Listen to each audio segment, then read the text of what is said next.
बात पे अपनी ही बात कहता है। मेरे अंदर आज भी एक छोटा सा डाकघर रहता है, जहाँ कुछ चिट्ठियाँ पहुँचती नहीं मगर इंतज़ार करती रहती हैं। दोस्तों, मेरा नाम आरव नहीं, ना ही कोई फिल्मी हीरो, बस राघव हूँ। और आज सुनिए मेरी ही घटित एक छोटी सी सच्ची कहानी, डेड लेटर ऑफिस। नाम थोड़ा तिरंगा है, पर कहानी सुनेंगे आप तो आपको भी लगेगा कि नाम सही है। दोपहर की धूप दिल्ली के जनपथ पर कुछ ज़्यादा ही सख्त थी। जनपथ का जीपीओ जनरल पोस्ट ऑफिस, वहीं पुरानी इमारत लाल पीले पत्थरों में लिपटी। हाथ में एक फाइल थी। माँ के नाम का छोटा सा पीओ बॉक्स बंद करवाने आया था। माँ चली गई थी 6 महीने पहले। घर की अलमारियों में रसीदें, स्टैम्प, पुराने पोस्ट कार्ड और एक अधूरी सूची। पीओ बॉक्स बंद कराना था। काउंटर नंबर 3, शीशे के पीछे बैठी एक मध्यम उम्र की महिला। बाल कड़े जोड़े में थे, गले में ब्लू लैनियार्ड। जी मैडम, ये पीओ बॉक्स मेरी माँ का था, बंद करवाना है। उन्होंने फाइल खोली, तिरछी नज़र से देखा, फिर सिस्टम पर टक टक टक। माँ का देहांत, मुझे अफसोस है, उन्होंने धीमे से कहा। फॉर्म भर दीजिए और एक रसीद कटेगी। मैंने फॉर्म भरा। हस्ताक्षर करते वक्त हथेली थोड़ी काँपी। माँ के दस्तखत याद आए, गोल गोल, साफ, जैसे खत की आखिरी पंक्ति में किसी ने प्यार से बिंदियाँ रखती हो। रसीद मिली। काम लगभग हो चुका था कि वह बोली, आप जरा रूम 17 में जाइए, डेड लेटर ऑफिस। वहाँ मिस्टर जोशी है। एक पार्सल आपकी माँ के बॉक्स से नॉट क्लेम्ड में चला गया था। नियम है, हकदार को दिखा दे फिर डिस्पोज। डेड लेटर ऑफिस, नाम ही ऐसा कि हल्का सा काटा सा लगा, जैसे चिट्ठियों का शमशान हो। फिर सोचा, चलो देखते हैं। कमरा 17, ऊंची छत, दीवार तक पहुंची लोहे की अलमारियां, हर रैक पर भूरे भूरे पैकेट, कुछ पर धूल जमी, कुछ पर नीली मुहर, अनडिलीवर्ड / डेड लेटर। अंदर एक दुबले से साहब, बालों में चांदी, आँखों पर मोटा चश्मा। मिस्टर जोशी। जी। मैंने कागज आगे किया।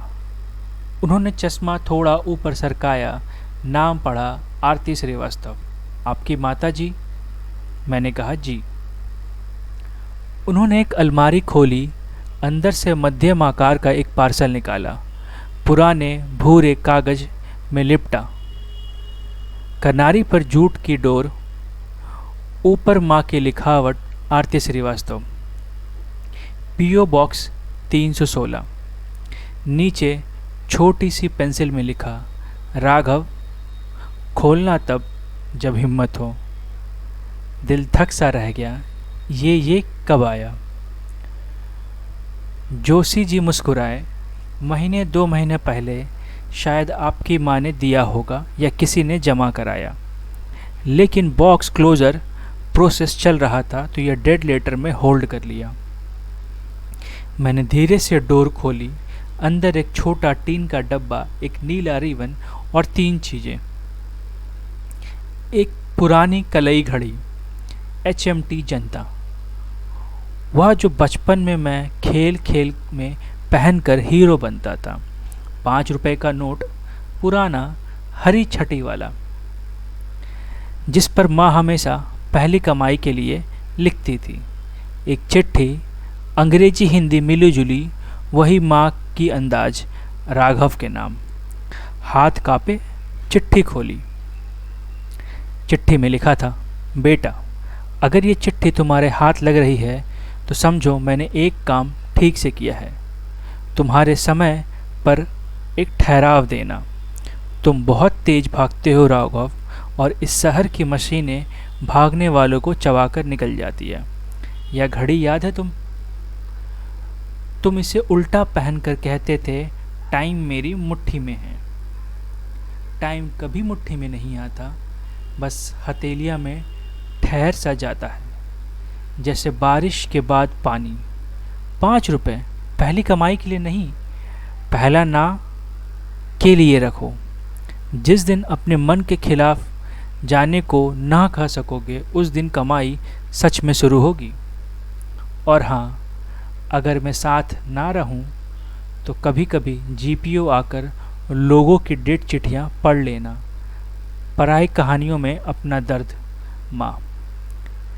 चिट्ठी के साथ एक छोटा सा पोस्ट इट, माँ की वही गोल लिखावट। और आखिरी बात, अपने पापा से बात कर लेना। जितनी नाराज़गी है उसे 2 मिनट ज़्यादा प्यार है उनमें। गला सूख गया, घड़ी हथेले पर टिकाई, टिक टिक टिक टिक, जैसे हर टिक माँ की उंगली का स्पर्श। सब ठीक? जोशी जी ने धीरज से पूछा। मैंने सिर हिलाया। जी बस, धन्यवाद। उन्होंने मेज की दराज से एक और कागज़ निकाला, पीला सा, किनारों से मुड़ा हुआ। यह देखिए, डेड लेटर ऑफिस में हम महीने में एक दिन सार्वजनिक पठन रखते हैं, जिनकी चिट्ठियाँ वापस आ जाती है। लोग आकर पढ़ते हैं, किसी की बहन की, किसी के बेटे की, किसी खोए दोस्त की। आपकी माँ उस दिन यहाँ बैठी थी, पीछे वाली बेंच पर चुपचाप सुनती थी। मैंने पहली बार कमरे की दूसरी दीवार देखी। वहाँ एक बोर्ड पर छोटे छोटे स्टिकी नोट्स, माँ मैंने नौकरी छोड़ दी, अनु तुम्हारी शादी में नहीं आ पाया, माफ़ करना, बाबा वीज़ा मिल गया। आहिस्ता आहिस्ता कमरा दरअसल लोगों के ना कहे शब्दों से भरा लगा। अगला पाठन रविवार को। जोशी जी ने कहा, आ जाइएगा, अच्छा लगता है। अजनबी अपना अपना दुख रख जाते हैं, कोई उससे हल्का हो जाता है। मैंने कह दी, पता नहीं मन किया रविवार को माँ की जगह पीछे बेंच पर बैठ जाऊं। उस शाम मैंने पापा का नंबर डायल किया, लैंडलाइन। 2 रिंग, 3 रिंग, फिर उनकी वही भारी आवाज़, हेलो। कुछ पल चुप रहा, फिर बोला, पापा मैं राघव। उधर खामोशी, फिर धीमी सी हंसी। अच्छा है बेटा। आवाज़ बदल गई है, पर रुकने का ढंग वही है। हमने ज़्यादा कुछ नहीं कहा, बस इतना कि अगले हफ्ते मैं इलाहाबाद आऊँगा। उन्होंने बस एक बात दोहराई, ट्रेन से आना, स्टेशन पर मिलूँगा। टिक टिक, हथेली की घड़ी जैसे पास बैठकर हौसला देती रही। रविवार, डेड लेटर ऑफिस, कमरा वही, लोग कुछ नहीं। एक युवा लड़की फ्रॉक में, शायद 10वीं कक्षा की, एक चिट्ठी पढ़ रही थी, अपने भविष्य के मुझे के नाम। डियर फ्यूचर मी, साइंस ले या आर्ट्स, डरना मत, जो भी ले मुझे पढ़ना है। सब मुस्कुरा दिए। किसी बूढ़े बाबा ने अपनी चिट्ठी में अपनी पत्नी के नाम लिखा था, तुम्हारे बिना सर्दियाँ लंबी हैं। मैं पीछे के बेंच पर बैठ रहा, माँ का सीट, उंगलियाँ घड़ी की पट्टी सहलाती। सेशन के बाद जोशी जी बोले, कभी कभी लोग अपनी चिट्ठियाँ किसी अनजान से पढ़वाते हैं, डर लगता है ना अपनों को सुनाते हुए। मैंने हेलो से कहा, मेरे पास भी एक है। मैंने जब वो चिट्ठी निकाली जो कभी लिखी ही नहीं, मन में 1000 बार बोली थी, माँ के लिए जो अब नहीं है। कागज़ पर शब्द नहीं थे, पर गला भरा हुआ था। मैंने बस उतना कहा, माँ मैं ठीक हूँ और आज मैं धीरे से भागूंगा। कमरे में कोई ताली नहीं बजी, पर एक बहुत हल्की सी संतावना पूरे कमरे में फैल गई, जैसे गरम चाय की भाप, बिना आवाज़, बिना तमाशे। डेढ़ लीटर ऑफिस से निकलकर बाहर आया तो हल्की बूंदाबांदी शुरू थी। जनपद की हवा में भीग चुके पेड़ों की खुशबू थी। मैंने 5 रुपए का वह नोट बटुए में रखा, पहले ना के लिए, और उसी वक्त फ़ोन बजा।